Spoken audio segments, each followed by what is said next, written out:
Hey friends, welcome back to another episode. Today I had to run into the studio and talk about this. I wanted to talk about this game, Cereza and the Lost Demon. Are you guys playing this game right now? Are you excited to play the game? I know it came out just a short time ago. Bayonetta Origins, Cereza and the Lost Demon. So I'm about 9% through the story right now, just started playing it. And so this is not going to be a review. This is not going to be a deep dive review. I just want to kind of give you my early impressions of it and just kind of talk about why I decided to play this game. So why? Well, first of all, I've been wanting to play the Bayonetta series for a little while, and I have never played any of the Bayonetta series. So I'm coming into this game having never played any of them. I bought them. I have Bayonetta 1. I have Bayonetta 2 right here on the Switch. I have Bayonetta 3.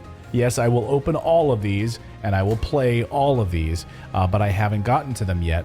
And again, that sort of brings me to a point, which is, I worked very, very hard and didn't get to spend a lot of time gaming. I was so focused on working and providing for my family that I just didn't have fun. I was not having fun. And I really made it a mission to start playing some games again and really getting into some series that I missed, and some things that I'm really excited to play. So the Bayonetta series, I'm very excited to play, but then as I was accumulating these games to start, I learned about Bayonetta Origins, Cereza and the Lost Demon. Now, what's weird about this game, it's from Platinum Games, and it's an action-adventure game, and it is the precursor, it's a prequel to these games. So I'm kind of I don't want to say I'm a completionist in the full sense of the word, but when I go to the grocery store with my wife, she hates taking me to the grocery store because I need to go up and down every aisle. I'm one of those people, I have to go up and down every aisle, and she knows exactly where she's going. She's like, I'm going to this section, that section, and let's go. Let's be here for 10 minutes and get out of here. And I'm wandering the aisles and I'm finding things that I like, and I have to see everything. So I was the worst Costco companion. When I would go with her to Costco, I'd be wandering the video game aisle, the television aisle, the music aisle, the DVDs, all of that stuff. And she, it always drove her nuts. So for me, when I knew that there was an Origins game coming out, I can't not start with it. So that's kind of my premise for this, right? I wanted to start with this game. I didn't watch any reviews of this game. I don't really care. I wanted to experience this on my own and go through it and see if I liked it. And now, so what I wanted to do is I want to kind of just talk a little bit about my experience over the first hour or so playing the game, give you a little of my takeaways here of the visuals of this, and give you some of my thoughts, my early thoughts here. So that's what I'm going to do. But first, I do want to mention I bought 3 copies for my kids because we're going on a spring break trip. Okay, so one of my reasons for doing this is a little bit of a surprise, a little bit of an Easter present for the kids, as I bought 3 copies of Cereza, 1 for myself and then 3 for my 3 kids. Okay, I've got a 6-year-old, I've got a 10-year-old, I've got a 12-year-old. And I thought on this vacation, on the airplane ride, we've got a 4-hour airplane ride, we could all play this together. We could all go through this game together and experience this story together. And that's what I thought. So that was sort of the impetus for playing this. To do this. Bayonetta I know is pretty violent, so I didn't want to start there. So anyway, that's kind of the why of what I wanted to do with this. So let me just say, jumping into this game, oh my gosh, what a beautiful game. What a beautiful game. Again, I've not watched any reviews of this. I don't care. I just wanted to experience it, just popping this game in for the first time and seeing the visuals, and I was blown away. Literally, I'm fresh off of it. I just came from the other room playing this, okay? So this is fresh in my mind. And I have a whole bunch of notes here. I have a whole bunch of notes that I wrote down already on my thoughts on this. So to me, it looks like a Disney storybook. If you go into Disney World in Orlando, I used to live in Orlando, so I'd go to Disney all the time years ago, and I love the Haunted Mansion. Haunted Mansion is my favorite ride at Disney World. In fact, my wife even got me for Christmas the dune buggy ornament for the Christmas tree because I just love the Haunted Mansion, and I love the atmosphere of walking up to the Haunted Mansion, and that's what this game reminded me of. When I started playing it, and the music that would hit, and you're in this like storybook, so you're kind of turning pages at the beginning and you're learning this story about Cereza, and you're learning how, and I'm not going to give any spoilers here. I'm just going to give you little plot points that you learned right at the beginning. Her mom is locked up and is in prison, and she is on a mission to like free her mom. That's sort of the impetus for the story, right?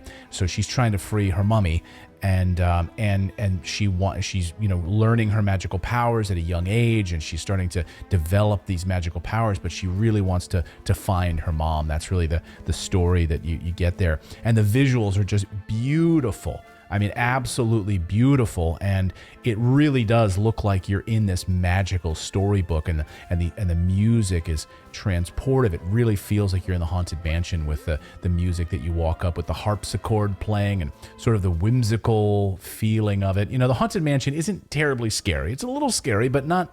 It's more whimsical scary than terrifying, right? And that's kind of how I feel like this Bayonetta Origins story is. It's not terrifying. It's more of like a whimsical scary, It's on rails, so you get into this world and you're like, oh my God, I want to go explore Zelda style. Like, this is a beautiful forest. I want to see what's hidden behind these trees. And so I started going off, kind of walking, and no, you're sort of nudged gently back to the story. Like, no, maybe we're not ready. You shouldn't be going over there, young lady. Don't go over that direction. And so, but I really want to go explore. I could only imagine, like, oh my God, if they could make a game like this, that's like an open world designed like this. Holy cow. But look, I do not need another open world game right now. Like, I just finished Breath of the Wild. I just finished. We got Tears of the Kingdom coming out in a short amount of time. I've been playing. I've been playing some very long RPGs right now. I don't need another open world right now. So I'm glad that this is on rails. I'm glad that this will be a shorter, condensed story. I wanted something sort of bite-sized that I could do during the week vacation with my kids. Something short, sweet, great story, really interesting. Again, the music is just really, really beautiful as you're entering this. You go from day to nighttime, and the visuals of the lanterns turning on in this forest is just gorgeous. One thing I will mention that's always a bit of a frustration for my 10-year-old daughter is like the saving. Like, how do you save? How do I save? Because, sometimes kids with the Switch, they'll just pop the cartridge out and they haven't saved, and they've lost like an hour of their progress or something if they haven't saved properly, or there's not auto-saving. So there's auto-saving features in here. You'll notice the little quill and the pen at the lower right-hand side of the screen is auto-saving. But then you can also save on your own, separate from the autosave files. And so you can go up to these little pedals and you can save right there. And even that menu is whimsical and fun, and looks like you're scribbling in a notebook with a quill and ink pen that you're saving at this particular part of the game. And the map too, speaking of like whimsical designs, the map feature where you're getting to see the overworld of the land overworld, the map is beautiful, and it feels really fun. Like, I just kept clicking around the map because I like the mechanics of it. I like the squishiness of it. It just was so beautiful to play around in this map environment. I will say another this isn't a spoiler. I did mention the mom thing at the beginning, how she's on search for her mom, and you're going to these forests and so forth. There is one other kind of big mechanic that I have to talk about, and it happens very early in the game, so I'm not giving anything away, and that is Cheshire, which is her stuffed animal, which of course then becomes infused with is like a demon, or infused with some sort of energy power, and can transform into a full-bodied creature that you control. And this was the coolest mechanic. I've never played a game like this before, where the left analog stick, I'm controlling Cereza, the young girl who has magical powers, and then the left trigger button activates her magic. But then now Cheshire, her demonic stuffed animal that you can control to break through things, you're controlling with the right analog stick and the right trigger. And there's certain scenes where you have to work together to pass sort of areas, but you can't do it together. Cheshire has to go one way and Cereza has to go another way to clear a path, and it's the coolest thing. I've never played a game like this before, and I'm sure people can let me know in the comments below if there's other games like this. I just don't recall controlling two characters like that in that way. It really, really cool, and just beautiful, and just a lot of fun. It goes from like this whimsical forest creature experience to suddenly now I'm Cheshire, this vicious stuffed animal that can slash and rip through things, and you need Cheshire to clear a path for you in the game. And oh, it's just so much fun to do that. So again, I'm about 8-9% now through the game, about in the second chapter of the game, playing for about an hour and a half. So you see I'm already at 9% and I've been playing for about an hour and a half. And look, I want a short game, and I don't know how many hours. I think I've heard that maybe 8-10 hours, something like that, and that's perfect. That is absolutely perfect for me right now because it's just gorgeous. I don't need a longer game right now, and I just love the experience of using the magic and doing the dancing. And that's one thing I'll say about my kids, and I'll kind of wrap it up on this, is that my 6-year-old, 10-year-old, 12-year-old, my 6-year-old girl, 10-year-old girl, 12-year-old boy. And I can tell you right now that my 10-year-old girl is going to flippin' love this game. So, handing these games to them, she is going to absolutely love this. I think my 6-year-old girl, who's about to turn, in September, she'll turn 7. I'm going to sit with her on the plane and play it with her. And I think there's a little kind of maybe early mechanics that she'll just need to learn a little bit with some of the dancing and the magic of some of the plants. It might be slightly difficult, but what's cool is you can actually switch it from doing it manually to automatic right at the beginning. And it even says, like, do you want to do this every time yourself, or you have to keep fiddling with the left toggle here, left Joy-Con, in order to grow the plants, or do you want to just have it automatic? When you press this button, it'll just do it automatically. So and that's what I'm gonna set it for her that way, and she'll love it. She'll then be able to do this dancing and grow the plants. And so I will help her a little bit with some of the mechanics, but the storyline, she'll be able to read it. She's just learned to read over the past year. So this being the text on the screen will help her actually in her reading skills and developing reading skills. It really is like a book. She'll be reading a picture book, and that's great for a 6-year-old. It's great for any kid. I'm enjoying it. Here's the thing. I didn't want to stop playing. I really didn't. I was like, I just want to keep playing this game. So that's, to me, the hallmark of a good game. I was sucked in. I'm really enjoying it. The visuals are beautiful. The music is stunning. The map design is gorgeous. I'm just really loving it right now. I couldn't put it down. Maybe that'll change. I'll do like a full deep dive review with the kids here once we're all done with the game. But anyway, guys, that's Bayonetta Origins, Cereza, and the Lost Demon.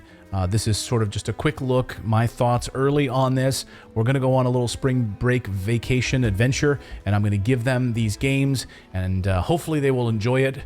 Hopefully they won't yell at me and say, Daddy, this game's scary, or I can't play this game, I can't jump. I don't think that'll be the case. I think they will all love this game. I'm excited to try it. And then I can jump into the Bayonetta series later on. But again, I'm coming into this fresh. I know nothing other than I know that this pretty hack and slash, to play the Bayonetta games. I know. But I'm coming into this fresh. I don't have any Bayonetta preconceived notions about this. So maybe that's who this game is designed for. We'll see. So there you go. That's a little look at Cereza. Let me know your thoughts. Have you played this game in the comments below? Thank you so much for subscribing to the channel. I'm just thrilled to have you on this journey with us as we experience gaming. This is our joy of gaming, and I would love for you to join us on this journey if you'd like to play it with your family, your kids as well, and tell us your thoughts on this journey with this new Platinum Games edition of Bayonetta, Cereza, and the Lost Demon. We'll see you next time, everyone.